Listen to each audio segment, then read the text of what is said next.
habla, Dios nos muestra que Él es el Creador, que Él es el Ser Supremo y que el hombre le debe adoración. Eso nosotros lo podemos apreciar a través de la creación. Romanos 1, que está ahí, es un texto bien importante. Dice, las cosas invisibles de Él, su eterno poder y deidad se hacen claramente visibles desde la creación del mundo, siendo entendidas por medio de las cosas hechas, de modo que no tienen excusas. Es decir, la realidad de Dios, la creación nos las muestra. La majestad de Dios, la creación nos las muestra. Y eso es suficiente para que el hombre se postre delante de Dios y le adore. Así que los hombres no tienen excusa. Ellos saben que Dios es digno de adoración y que ellos le deben adorar. La creación testifica que hay un Dios, el cual debe ser adorado con todas nuestras fuerzas. Así que podemos decir también que aunque la revelación general nos muestra esa grandeza de Dios y nos muestra que Él es el Creador, no es suficiente. La creación general no es suficiente. Nosotros necesitamos de la revelación especial para poder adorar a Dios de la manera correcta. Y la revelación especial es las Escrituras, porque solo a través de la revelación especial se puede conocer el modo y la forma específica que Dios ha establecido para ser adorado de manera correcta. Así que, aunque tenemos la revelación general, necesitamos de la revelación especial de las Escrituras para nosotros poder adorar a este Dios majestuoso y poder hacerlo de una forma correcta. La regla específica de la adoración está revelada en las Escrituras. Ahora, ¿cómo debemos nosotros adorar a Dios? ¿Cómo nosotros debemos adorar a Dios? Es la pregunta que responde este párrafo de la confesión en esta parte. Debemos adorar a Dios según lo que Él ha establecido en su palabra. Dicen los escritores de la confesión, pero el modo aceptable de adorar al verdadero Dios es instituido por él mismo y está tan limitado por su propia voluntad revelada que no se debe adorar a Dios conforme a las imaginaciones de los hombres o a las sugerencias de Satanás, bajo ninguna representación visible o en ningún otro modo no prescrito en las Santas Escrituras. Así que el párrafo es claro al decirnos que Dios mismo ha instituido el modo correcto en que debe ser adorado. Hoy en día existen diferentes tendencias dentro de los cristianos evangélicos con respecto a lo que es la verdadera adoración. Y estas diferencias podemos decir que no es algo nuevo, que no es algo solo de este tiempo. Nosotros podemos decir que en el siglo XVI, en el siglo XVII, en el tiempo de los puritanos, ya existía también esta diferencia, ya existía una controversia con relación a cómo Dios debía ser adorado. Y el contexto propiamente de este capítulo y de este párrafo está dado por el debate entre los puritanos y la iglesia de Inglaterra y los anglicanos. La iglesia anglicana sostenía en sus enseñanzas, decían, la iglesia tiene poder para decretar ritos y ceremonias y autoridad en la controversia de la fe. Y sin embargo, no es lícito que la iglesia ordene algo contrario a la palabra escrita de Dios. Es decir, que esta declaración nos puede parecer a nosotros muy piadosa y quizás pudiéramos decir que bíblica, pero como nosotros vamos a ver, es contraria a lo que Dios revela en su palabra. Y esta era la postura que sostenían los anglicanos y es la postura que sostiene la mayoría de las iglesias, también en nuestros días, de las iglesias evangélicas en nuestros días. Y esto lo que nos lleva es a pensar cuán alejadas están las iglesias de nuestro tiempo de la adoración que Dios exige, de la adoración que Dios demanda. Nosotros tenemos que ser muy cuidadosos con relación a este punto, hermanos, para mantener esa adoración que realmente Dios nos enseña en su palabra. Miren, los puritanos lo veían diferente. Los puritanos decían, la iglesia no tiene el derecho de decretar nada. La iglesia no puede decretar nada. La iglesia no puede inventar nada, excepto lo que está ordenado por la palabra de Dios, expresa o implícitamente. Eso era lo que creían los puritanos. Y este es el punto que también nosotros como iglesia creemos. Nosotros no podemos inventar nada en la adoración, hermanos. Nosotros tenemos que adorar a Dios de la forma que Él nos enseña en su palabra. Tiene que ser una adoración acorde con lo que Dios ha establecido en su palabra para nosotros poder estar adorando sinceramente y verdaderamente a Dios. Y cuando decimos que la mayoría de las iglesias evangélicas de nuestros días no adoran de la forma en que Dios ha establecido en su palabra, mire hermano, lo decimos con tristeza. Eso no es algo que nos llene a nosotros de gozo. Nosotros queremos que todas las iglesias evangélicas realmente puedan volver a la palabra y puedan adorar a Dios como Él enseña en su palabra. Ese debe ser el anhelo de todos nosotros y ese debiera ser el anhelo de ellos también. Volver a la palabra de Dios, adorar como Dios realmente enseña. Así que el principio puritano es sencillo y bíblico. El principio puritano es sencillo y bíblico. Pero también tenemos que decir que es difícil de practicar por la pecaminosidad y la corrupción del corazón de los seres humanos. Así que nosotros tenemos que buscar en la adoración hacer lo que Dios ha establecido en su palabra, porque lo que Dios ha establecido en su palabra, eso es lo que agrada a Dios y es lo que glorifica a Dios. Ahí está este gráfico, nos muestra esto que yo acabo de decir. Aquí está el punto de vista de los puritanos, la adoración verdadera, solamente lo que Dios ordena. Es decir, la adoración verdadera es lo que Dios ordena en su palabra. Y la adoración falsa para los puritanos es cualquier cosa que no se ordena. Cualquier cosa que no se manda, aunque no se prohíba, eso es adoración falsa. Y el principio anglicano, la adoración verdadera es lo que Dios ordena, pero lo que Dios no prohíbe, también ellos lo incluyen en la adoración. Y la adoración falsa solamente lo que se condena.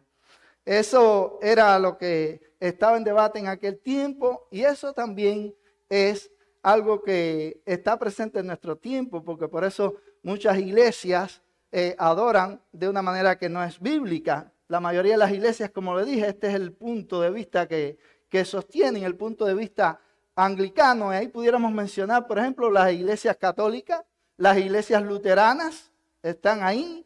Y ahí están también, bueno, la gran mayoría de las iglesias evangélicas entran ahí. Aquí las iglesias presbiterianas, en su mayoría, porque hay muchas también que aunque hablan de ese principio regulador, no honran ese principio. Y bueno, las iglesias bautistas reformadas nos incluimos ahí también. Esto es importante que nosotros, hermanos, lo podamos entender y podamos tener claridad con eso, porque eso nos va a ayudar a nosotros a mantener la forma de adoración que nosotros tenemos. Hay 4 argumentos bíblicos a favor del principio regulador puritano de la adoración. ¿Sí? ¿Por qué los puritanos veían que este es el principio correcto? ¿Por qué ellos defendieron ese principio? Bueno, ahí en el comentario de la confesión se nos dan 4 principios que yo quiero compartir con ustedes.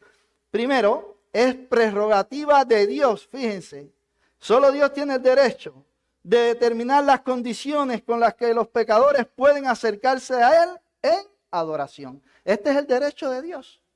Y Él debe establecer cómo ser adorado. Dios es soberano y es su prerrogativa, hermanos, determinar cómo quiere ser adorado. Dios ejerce su derecho porque Él es Dios. Él ejerce ese derecho a ser adorado de la manera que Él ha establecido. Ahí pudiéramos leer Éxodo 20 del 4 al 6, habla de eso. No lo podemos leer por cuestión de tiempo, pero pudiera ser leído.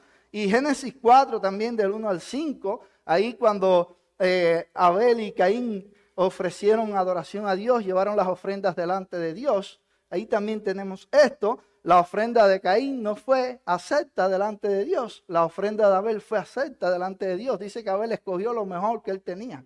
De sus ovejas llevó lo mejor que él tenía. Y pudiera alguien decir, bueno, ¿por qué Dios rechazó la ofrenda de Caín? Lo que podemos decirle es que Abel fue según lo que Dios había dicho. No lo vemos en las Escrituras, alguien puede decir, pero de alguna manera Dios había instruido a Adán sobre cómo acercarse a él. Y Abel había aprendido eso. Y si no, por el ejemplo que Dios mismo le había dado cuando sacrificó allí y cubrió tanto a Adán y a Eva con vestidos de pieles. Ahora, el sacrificio de Abel apuntaba al sacrificio de Cristo. Entonces nosotros, hermanos, debemos acercarnos a Dios según lo que Él estipula en su palabra. Segundo, la introducción de prácticas extrabíblicas en la adoración tiende inevitablemente a anular y socavar la adoración establecida por Dios. Es decir, que cuando se introducen prácticas que no están en las Escrituras, lo que estamos es socavando la adoración que Dios ha establecido. Y esto lo vemos en la mayoría de las iglesias evangélicas, en los anuncios en medio del culto, en la música especial, coros, cuartetos, dúos, tríos, mímicas, danzas hebreas, etcétera. Todas estas cosas anulan la adoración que nosotros debemos darle y rendirle a Dios. Ahí en el Evangelio de Mateo, en el capítulo 15, verso 3, dice lo siguiente: respondiendo él les dijo, porque también vosotros quebrantáis el mandamiento de Dios por vuestra tradición. Está hablando a los escribas y fariseos. Es decir, ellos quebrantaban el mandamiento de Dios por tradiciones humanas. Y sigue diciendo en el verso 7, hipócritas, bien profetizó de vosotros Isaías cuando dijo, este pueblo de labios me honra, mas su corazón está lejos de mí, pues en vano me honran, enseñando como doctrina mandamientos de hombres. Es decir, a veces en la adoración, si nosotros nos descuidamos y nos alejamos de la palabra de Dios, miren, nosotros vamos a caer en esto de estar haciendo cosas que tienen que ver con los hombres y no propiamente con lo que Dios ha establecido y ha estipulado en su palabra. Tenemos que ser muy cuidadosos. No podemos decir nosotros nunca vamos a estar ahí. Si nos apartamos de la palabra de Dios, vamos a caer ahí como han caído la gran mayoría de las iglesias y nos vamos a ir detrás de la tradición. Es importante que este modelo también tiene eso, que se va detrás de las tradiciones y empiezan a incorporar cosas que realmente Dios no ha establecido. Hay algún tipo de continuidad, hermanos, entre la iglesia judía y la iglesia cristiana. La iglesia cristiana es en realidad una especie de iglesia judía, pero reformada y transformada. Pero a la vez reconocemos que la iglesia cristiana es muy diferente de la iglesia del Antiguo Testamento. En la iglesia del Antiguo Testamento el pueblo era una nación, pero era una teocracia donde Dios gobernaba este pueblo, pero una nación física. Pero en el Nuevo Testamento la iglesia es el pueblo espiritual de Dios. Y eso marca una diferencia. La adoración es en espíritu y en verdad. Si nosotros leemos Juan 4, 23 al 24, ahí se nos habla acerca de este asunto y debemos tenerlo presente. La mujer samaritana estaba preocupada dónde debíamos adorar, si en Jerusalén o si en el monte Gerizim, y Jesús le dijo, en ninguno de los dos lugares. Dios está buscando verdaderos adoradores que le adoren en espíritu y en verdad. Entonces la adoración en el nuevo pacto es una adoración que es en espíritu y en verdad. Es decir, que ha habido un cambio, hermano. Ha habido un cambio radical en el nuevo pacto y la iglesia de hoy debe adorar según ese cambio que Dios ha establecido. Así que la adoración en espíritu y en verdad es conducida a la luz de la revelación divina y en sumisión a esta es contraria a la adoración ignorante. Es decir, a la hora de adorar a Dios, los del nuevo pacto no lo podemos hacer en ignorancia, sino basado en el conocimiento de la palabra de Dios. La adoración en espíritu y en verdad se corresponde con la naturaleza de Dios como espíritu. Dios es un ser espiritual. Es contraria a la adoración muerta de los ídolos. Dios es un ser espiritual y como tal nosotros debemos adorarle.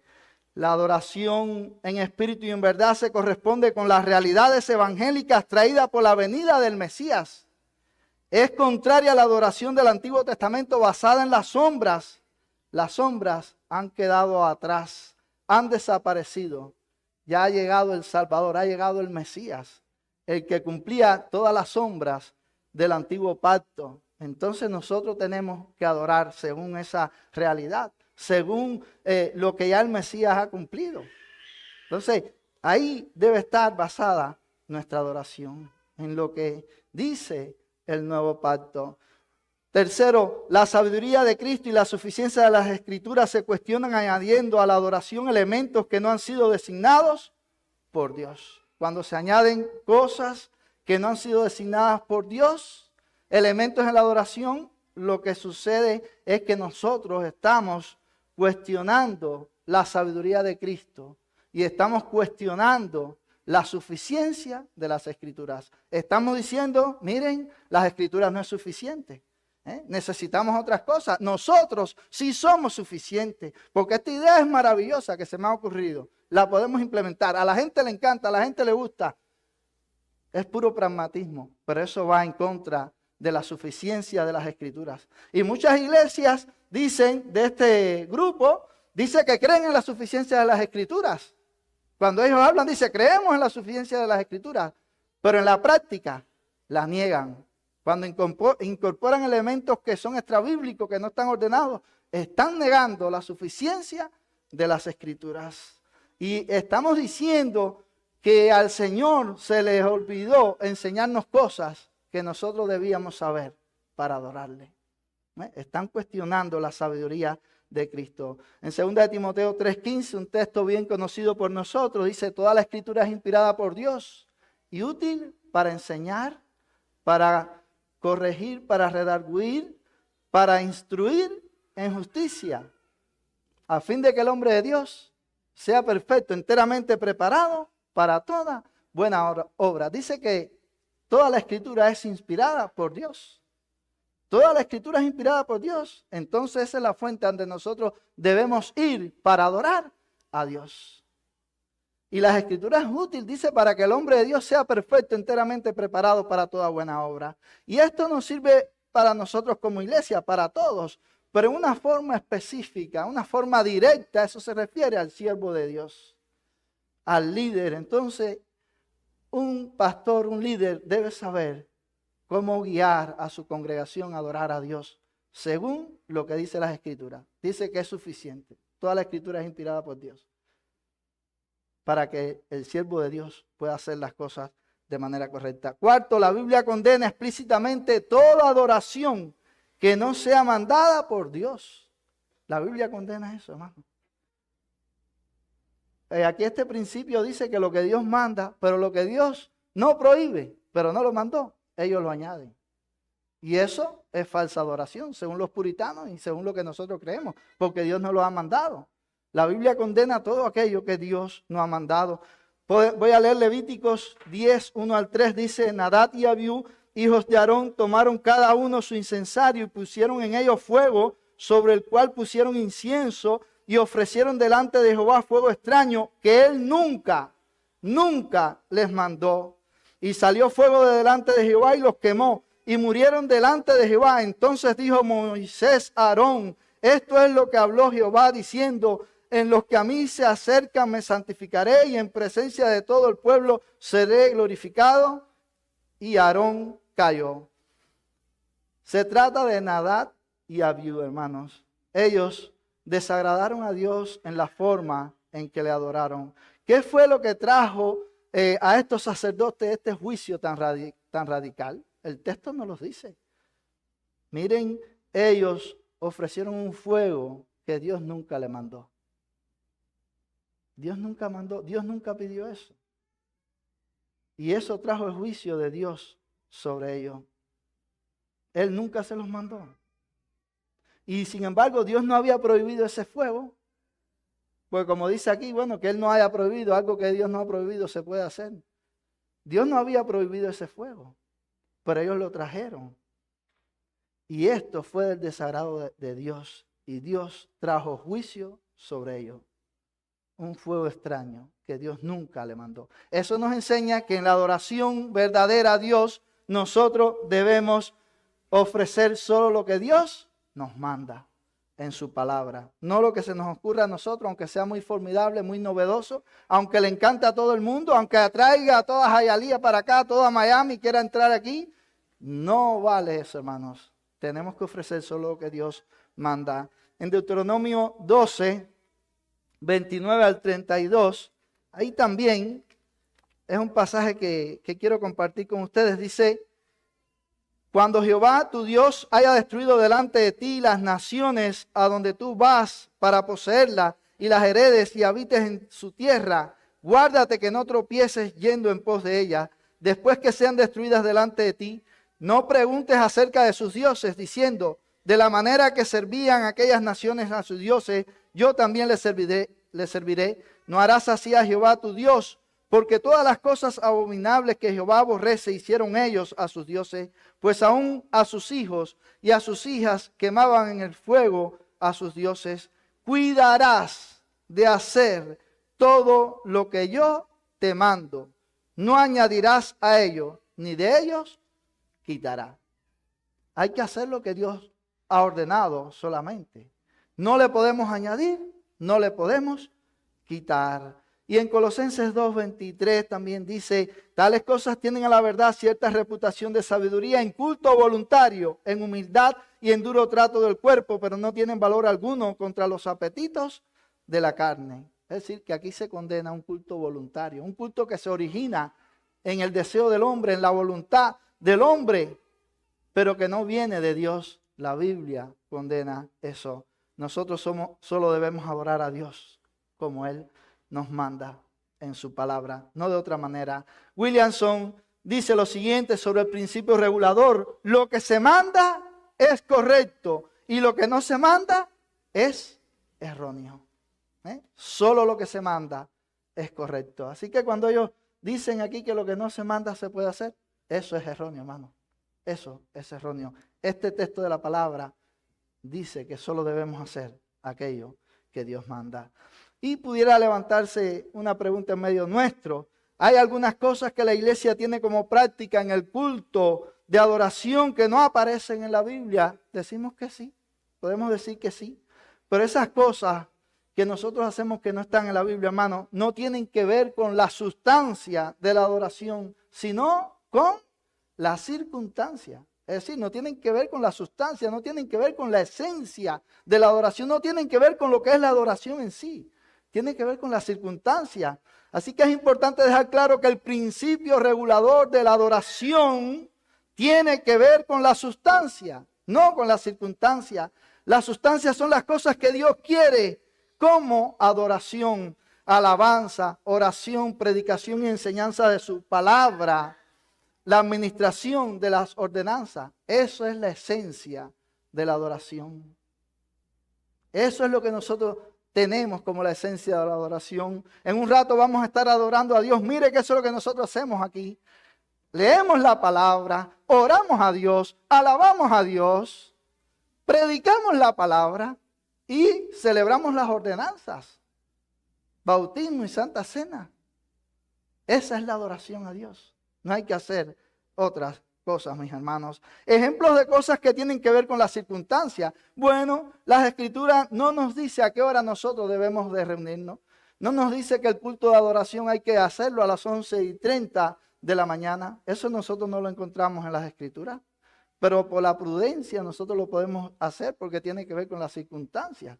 No afecta el contenido de la adoración propiamente. Entonces el horario lo escogemos nosotros. Si queremos decir ahora lo vamos a hacer a las 2 de la tarde, lo podemos hacer. Eso no afecta la esencia de la adoración, la sustancia de la adoración. Tampoco las Escrituras han establecido la ubicación o el tamaño y la forma del local de reunión. Eso nosotros no lo tenemos aquí en las Escrituras, en el Nuevo Pacto. No tenemos eso. Puede ser así, puede ser redondo. Si tenemos los recursos, lo podemos hacer redondo. El local no tiene, eso no afecta propiamente la sustancia. En el Antiguo Testamento el tabernáculo sí tenía sus medidas y tenía su forma y todos los detalles Dios los dio como debía ser hecho. Y después cuando el templo también.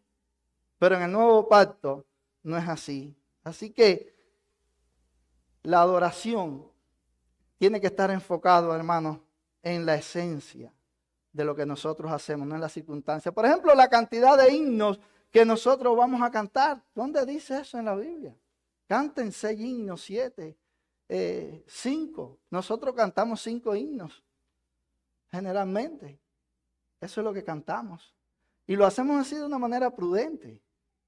Porque necesitamos dar espacio para oír la palabra de Dios. Hay iglesias que todo lo que hacen es cantar himnos. Y entonces a última hora, en 10 minutos, quieren exponer la palabra de Dios. No le da tiempo a exponer la palabra de Dios. Y el pueblo de Dios perece de hambre, si es que es pueblo de Dios. Muere de hambre.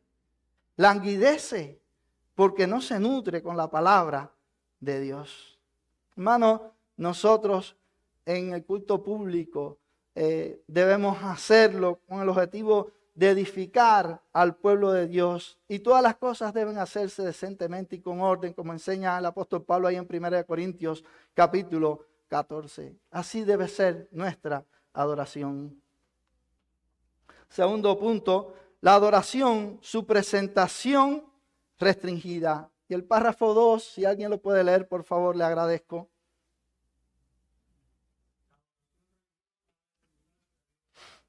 Y Espíritu Santo, y a Él solamente, no a los ángeles, ni a los santos, ni a ninguna otra criatura. Y desde la caída, no sin un mediador, ni por la mediación de ningún otro, sino solamente de Dios. Muy bien, hermanos. Aquí va a hablar sobre a quién nosotros debemos adorar.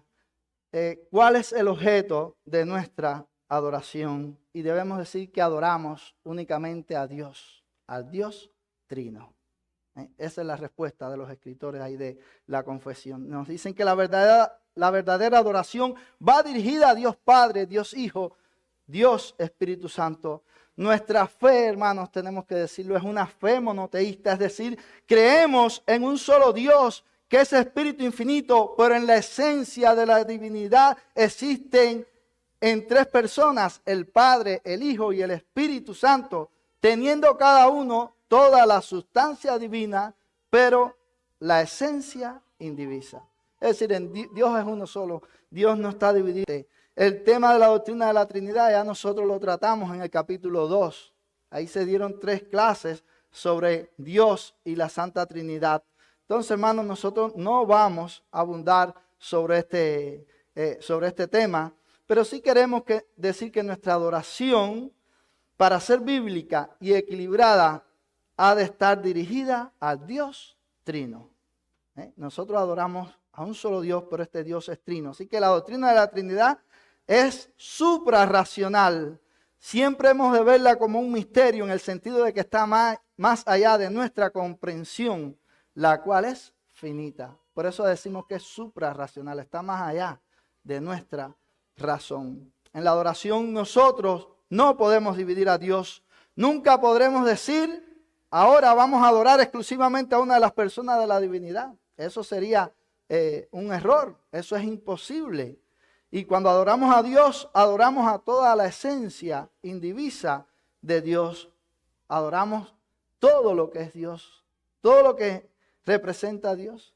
Ahora, la unidad de las personas de la Trinidad se explica por un término teológico que es pericoresis. Y esto significa que la esencia divina es común a cada una de las personas de la Trinidad. Entonces el Padre está en el Hijo y en el Espíritu. Y el Hijo está en el Padre y en el Espíritu. Y el Espíritu está en el Padre y en el Hijo.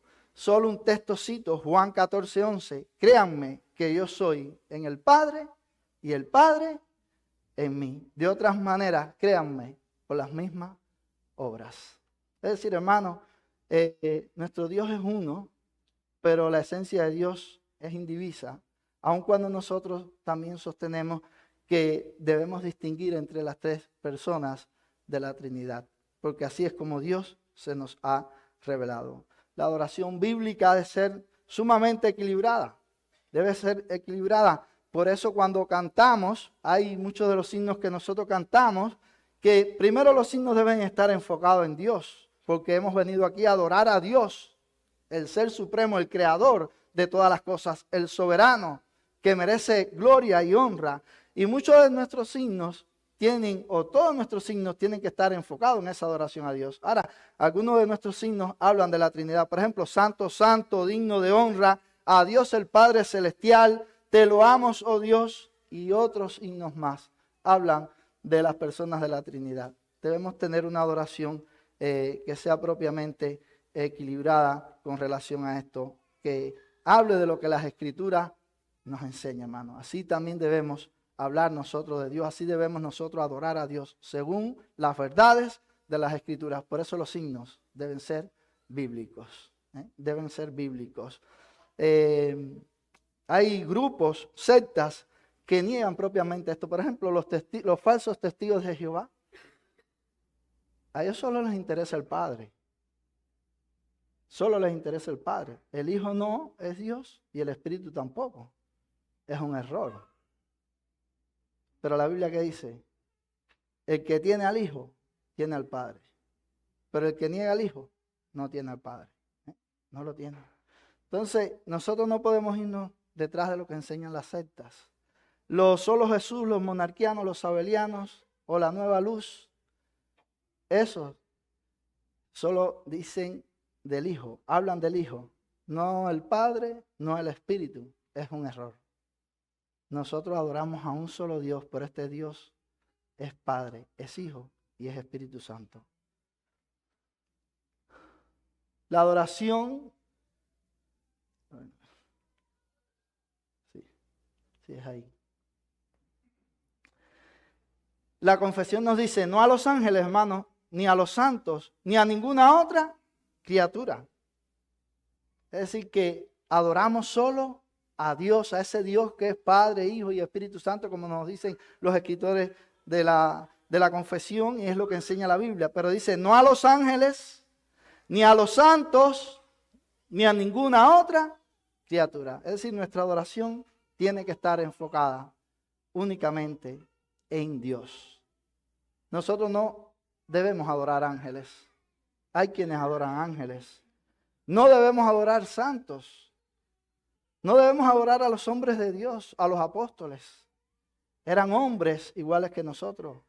Hombres que necesitaron también de la gracia de Dios para ser redimidos. Nosotros no le debemos adorar. Ahora la Iglesia Católica Romana, en medio de su sincretismo religioso, adora a María, a los santos e incluso adoran ángeles. Ellos dicen que se puede clamar a ellos como intermediarios ante Dios en momentos de necesidad. Si ya usted tiene a Dios, ¿para que usted necesita de un ser inferior? Si Dios es suficiente. Es un error bíblico, la Biblia no nos enseña eso. Pero la Iglesia Católica Romana, en su idolatría apartada de las Escrituras y fundamentada en la tradición para justificar su idolatría, hacen una distinción de ciertas categorías en la adoración. Ellos nos hablan de latría. Para la Iglesia de Roma, esta es la adoración religiosa que se rinde exclusivamente a Dios. Es decir, ellos dicen que hay una adoración específica para Dios, que no se le da a otra criatura. La otra es doulia, y esta adoración religiosa es inferior a la que se rinde a Dios. Tiene diferentes grados y se da a los santos y a los ángeles, según el rango que ellos tengan, según la posición en que se encuentren. Y también hiperdulia. Esta es la adoración que se debe únicamente a María. Así ellos justifican por qué ellos adoran a los ídolos y por qué ellos adoran los ángeles, por qué adoran a María de esta manera. Entonces te dicen, no, pero la adoración a Dios es otra. Eso no está en las Escrituras.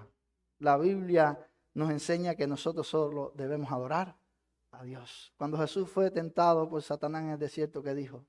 vete, Satanás, porque escrito está, al Señor tu Dios adorarás y a Él solo servirás. Y cuando Juan estaba en la isla de Patmos, ¿qué pasó? Que él fue a adorar al ángel y le dijo, no lo hagas, yo soy uno de tus consiervos, adora a Dios. Apocalipsis 19:10. Con relación a su mediación, desde la caída, no sin un mediador ni por la mediación de ningún otro, sino solamente de Cristo. Es decir, que la forma de nosotros acercarnos a Dios es únicamente por medio de Cristo. Hermanos, no hay otro mediador. María no es mediadora, ni es corredentora. El mediador es el Señor Jesucristo. Un sacerdote no puede mediar entre tú y Dios. El mediador es el Señor Jesucristo. Ya nosotros estamos en el nuevo pacto y el oficio de mediador es exclusivamente un oficio de Cristo. Entonces, para nosotros ir a Dios, debemos ir por medio de Cristo. Dice la Biblia en 1 Timoteo 2:5, porque hay un solo Dios y un solo mediador entre Dios y los hombres, Jesucristo, hombre. Así que solo al Señor Jesucristo nosotros, hermanos, debemos adorar. La adoración, sus elementos constitutivos. Estos elementos que constituyen la verdadera adoración, los escritores de la confesión bautista de fe lo tratan desde el párrafo 3 hasta el párrafo 6. Pero por una cuestión de tiempo nosotros no vamos a poder llegar allá. Vamos a ver el párrafo 3 y el 4 si nos da tiempo. El párrafo 3 dice, siendo la oración con acción de gracia una parte de la adoración natural, la exige Dios de todos los hombres, pero para que pueda ser aceptada debe hacerse en el nombre del Hijo, con la ayuda del Espíritu, conforme a su voluntad, con entendimiento, reverencia, humildad, fervor, fe, amor y perseverancia. Y cuando se ora con otros, debe hacerse en una lengua conocida. Sus elementos ordinarios, es decir, estos elementos son habituales, son las cosas que nosotros tenemos que tener presente a la hora de que nosotros vamos a orar a Dios. Así que la oración, dice ahí, con acción de gracia, la exige Dios de todos los hombres, es decir, de creyentes e incrédulos. La revelación general que Dios ha dado al hombre por medio de la creación le dice, no solo que Dios es el creador, sino que Dios ha de ser adorado como ser supremo. Si todos los hombres le deben adoración, entonces todos los hombres deben orar a Dios como parte de esa adoración. Así que la oración es un deber de todos los hombres delante de Dios. Ahí en Romanos 1:21 vemos que Dios reveló su grandeza y los hombres la conocieron. Pero los hombres, dice, no le dieron gracia. No oraron a Dios. Mis hermanos, cuando oramos a Dios, le estamos adorando. Es por eso que la oración con acción de gracia es parte del culto de adoración que rendimos a Dios. Y es un error muy frecuente en nuestros días que cuando se habla de la adoración, dicen algunos, no, estamos preparando el culto de adoración en las iglesias evangélicas que nos rodean. ¿Y qué quieren decir ellos por preparar el culto de adoración? Que estaban ensayando los cantos que se iban a cantar. La adoración para ellos es eso, es el culto, es el coro cantando, o los dúos, los tríos, esa es la adoración. No es la lectura de la palabra, no es la oración, no es la proclamación de la palabra. La adoración, para ellos adorar es solamente alabar a Dios. Pero para nosotros no. Lo que la Biblia enseña es que la oración, la lectura de las Escrituras, la predicación de la palabra, las ordenanzas, la oración, todo esto es parte de la adoración que Dios quiere. Son la esencia de la adoración, como ya hemos dicho. Por tanto, cuando oramos según los parámetros que Dios ha establecido, estamos adorando a Dios de manera correcta. Así que de esa manera, hermanos, nosotros debemos acercarnos a Dios. La oración debe ser hecha también en el nombre de Cristo, nos dicen los escritores de la confesión. Y en Juan 14:13 dice, y todo lo que pidieres al Padre en mi nombre, lo haré para que el Padre sea glorificado en el Hijo. Habla ahí de que nosotros debemos pedir y que debemos pedir en el nombre de Cristo. Ahora pudiéramos preguntarnos por qué tiene que ser en el nombre de Cristo. Quiero decir que la palabra Cristo no es un mantra, ni es tampoco una palabra mágica, como quizás puedan pensar algunos que cuando uno la dice ya, todo va a suceder. No, eso no es lo que se nos está enseñando, hermanos. Es en el nombre de Cristo porque tú oras a Dios en virtud de la obra de Cristo como mediador a tu favor. Tú oras en virtud de la autoridad de Cristo. Y eso nosotros necesitamos entender lo que implica ese nombre de Cristo. Miren, Él obedeció de manera perfecta la ley de Dios. Él pagó las demandas de la ley. Él aplacó la ira de Dios y ahora está a la diestra de Dios intercediendo por sus hijos. Por eso nosotros debemos adorar en el nombre de Cristo. Así que no podemos hacerlo según nuestra voluntad. Al orar, tú rindes tu voluntad y pides que se haga la voluntad de Dios. Cuando nosotros oramos, debemos ir a orar de esa manera. Nosotros debemos rendir nuestra voluntad y pedir que se haga la voluntad de Dios. Ese fue el ejemplo que Jesús nos dio en Getsemaní. Y ese es el ejemplo que también nosotros debemos seguir. Siguen diciendo los escritores, debe ser hecha con la ayuda del Espíritu Santo. Es decir, que para que esa oración sea acepta delante del Señor, debe ser con la ayuda del Espíritu Santo. En Juan 14:16 dice, y yo rogaré al Padre y os dará otro consolador para que esté con vosotros para siempre. Es decir, el consolador va a estar con nosotros para siempre. Es nuestro ayudador. El consolador, el Espíritu Santo es nuestro ayudador, dice Romanos 8:26, y de igual manera el Espíritu nos ayuda en nuestra debilidad, pues qué hemos de pedir como conviene, no lo sabemos, pero el Espíritu mismo intercede por nosotros con gemidos indecibles. Así que el Espíritu de Dios nos ayuda en nuestra debilidad para que podamos pedir como conviene. Pero muchas veces nosotros oramos mal, oramos de manera egoísta para pedir según nuestros deseos pecaminosos. Y Santiago capítulo 4 nos habla acerca de eso. Dice que pedimos mal. Dice, pedís mal para gastar en vuestros deleites. Por eso a la hora de orar nosotros debemos pedir la dirección de Dios. Orar conforme a la voluntad de Dios, según lo que Dios ha establecido en su palabra. Y el Espíritu Santo es el que puede iluminarnos para que nosotros podamos orar con todo el entendimiento que tenemos de las Escrituras, conociendo la voluntad de Dios, hermanos. A la hora de orar tenemos que tener bien presente la voluntad de Dios. Dice en 1 Juan 5:13 que si nosotros oramos según la voluntad de Dios, dice que tendremos las cosas que le hayamos pedido. Pero hay que orar según la voluntad de Dios. Hay que orar de esta manera. Debe ser hecha con la disposición adecuada del alma. Es decir, la oración debe ser hecha con entendimiento, reverencia, humildad, fervor, fe, amor y perseverancia. Debe ser hecha con una disposición del alma que sea adecuada delante de Dios. Tenemos que hacerla con entendimiento, sabiendo lo que nosotros estamos pidiendo realmente y por qué estamos pidiendo. Y eso es según conforme a la voluntad de Dios. Cuando pedimos para gastar en nuestros deleites, eso no es conforme a la voluntad de Dios. Dios nunca nos dará eso. Tenemos que hacerla con respeto, reverencia, es decir, respeto, con temor delante de Dios. Recordemos que venimos ante un Dios que es completamente santo, que es fuego consumidor. Y aun cuando tengamos una relación íntima con Dios, hermanos, nosotros debemos acercarnos a Dios en la forma correcta. Debemos acercarnos a Dios según lo que Él nos manda en su palabra. No debemos faltarle respeto a Dios. A veces hay algunos que quieren llamar a Dios papito y ponerle diminutivos a Dios. Estamos degradando el nombre de Dios, el Dios santo, santo, santo.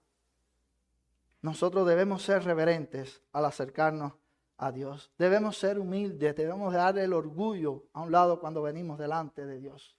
Él es el soberano, Él es el grande, Él es el que es digno de gloria y de honra. Nosotros somos polvo, no somos nada delante de Dios, así que debemos hacerlo con humildad, con fervor. Debemos venir con fervor. Orar verdaderamente, de una manera apasionada, por eso que estamos pidiendo. Debemos hacerlo así. Algo que sea verdaderamente nacido de nuestro corazón. Debemos hacerlo con fe, creyendo en lo que Dios nos enseña en su palabra, confiando plenamente en Dios, que es poderoso para hacer cualquier cosa. Nosotros debemos acercarnos hacia Dios. Debemos hacerlo con amor. Nosotros debemos amar a Dios. Y nuestro amor es una respuesta al amor de Dios. Dice que nosotros le amamos porque Él nos amó primero. Pero nosotros cuando oramos debemos venir con un corazón lleno de amor. Debemos amar a Dios verdaderamente.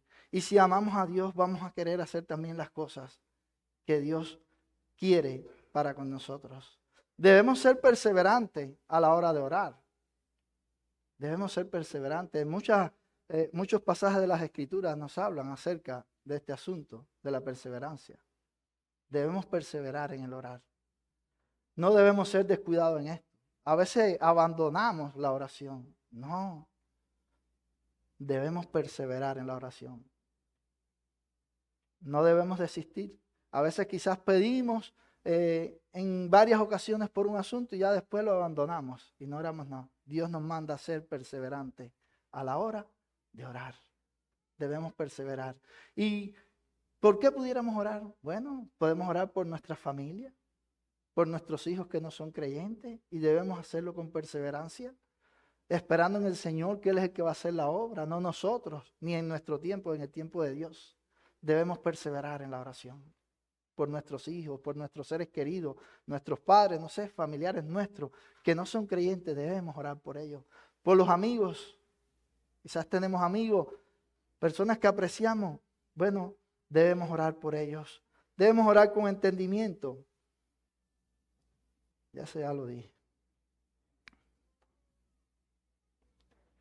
Ahora, dicen los autores de la confesión que cuando se ofrece en oración unida debe ser siempre en un idioma conocido. Y hermanos, aquí los escritores no están atacando el don de lenguas, porque en la época en que esto se escribió ese no era el problema entre ellos. El don de lenguas fue algo que en su momento Dios lo utilizó, porque no estaba el canon de las escrituras, es decir, toda la revelación no estaba y de esa manera Dios obró entre el pueblo primitivo, en la iglesia primitiva.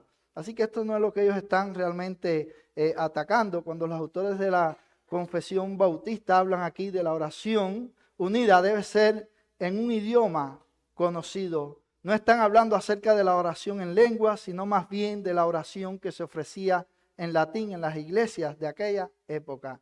Esto fue en el año 1600 y la Iglesia Católica Romana tenía un dominio, pudiéramos decir, prácticamente absoluto, tanto en Europa como en el Nuevo Mundo. Y se leía y se oraba en latín y la gran mayoría de las personas, miren, no entendían nada. Los autores están diciendo aquí que en cualquier adoración que se presenta delante de Dios debe ser hecha de manera tal que las personas que están presentes puedan entender lo que se está hablando. Porque si usted ora en otro idioma y ninguno de nosotros conoce ese idioma, mire, nosotros no estamos participando de esa oración, no estamos apoyando esa oración. Entonces debe ser algo que todos podamos apoyar. Por ejemplo, si ahora nosotros invitáramos aquí a John MacArthur, a C. Clyde Ferguson o alguno de estos pastores de habla inglesa y lo invitamos para que oren o para que prediquen y ellos empiezan a hablar o a orar en el idioma inglés, hay algunos aquí que conocen el inglés y van a entender bien y van a apoyar esa oración. Hay otros que tienen alguna idea, pero hay otros que no sabemos, incluyéndome yo. No entendemos mucho del inglés. No vamos a poder apoyar esa oración, hermano. Entonces, si los invitamos, tenemos que poner también a alguien que les traduzca para que todos podamos participar de esa oración. Hermanos, se nos acabó el tiempo, no pudimos llegar al párrafo 4, pero lo veremos brevemente el domingo próximo con los otros 4 que faltan. No sé si alguien quiere preguntar algo, quiere decir algo. Es el momento. No, bien, vamos a orar. Le voy a pedir al hermano Carlos, si puedes, hermano, ora y pídele a Dios que Él nos ayude a siempre, que nuestra iglesia siempre pueda regirse por los principios bíblicos de la adoración. Si Dios es el creador de la iglesia y es el dueño de la iglesia, entonces Él es el único que tiene la prerrogativa de decir cómo la iglesia ha de adorarle. Padre nuestro que estás en los cielos, bendecido sea tu nombre, Señor. Señor, gracias por este tiempo, gracias por estas enseñanzas, Señor, que tú has puesto en el corazón y en la mente de esos hombres para que, basado en tu escritura, en lo que tú ordenaste, Señor, viniésemos nosotros a conocer la manera correcta en que debemos venir delante de ti. Que vengamos, Señor, con un espíritu de honrar al Creador y no a la criatura. Que seamos, Señor, diligentes a la hora de estas cosas y que nuestro tiempo en el día en que tú señalaste, que sea, Señor, para que nosotros te ofrezcamos a ti nuestros cuerpos como ofrenda viva, que vengamos y escuchemos la predicación de tu palabra, que lo hagamos, Señor, con un entendimiento claro para que verdaderamente nuestras almas sean edificadas. Permite, Señor, que el resto del tiempo que nos queda, que sea un tiempo bueno, Señor, un tiempo de edificación y que toda la iglesia, Señor, pueda ser edificada y pueda ser enseñada, Señor, en estas cosas. Te rogamos, Padre Santo, que tú recibas todo lo que vamos a hacer con olor grato, porque te lo pedimos en el nombre de Cristo.